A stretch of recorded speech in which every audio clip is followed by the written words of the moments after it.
దశాబ్దాల తరువాత కమల్ హాసన్ అలాగే మణిరత్నం కలిసి పనిచేసిన సినిమా థగ్ లైఫ్ మీద ప్రేక్షకుల్లో అలాగే ఇండస్ట్రీలో భారీ అంచనాలు ఉండడంతో సినిమా బ్లాక్ బస్టర్ అనుకున్నారు. అయితే విడుదల తర్వాత సినిమా ఫస్ట్ రోజే ఫ్లాప్ టాక్ తెచ్చుకుంది.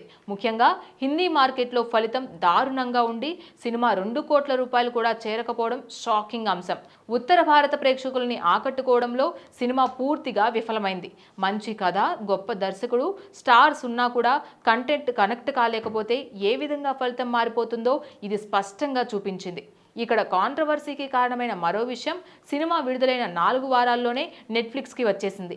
సాధారణంగా థియేటర్, ఓటీటీ మధ్య కనీసం 8 వారాల గ్యాప్ ఉండాలి.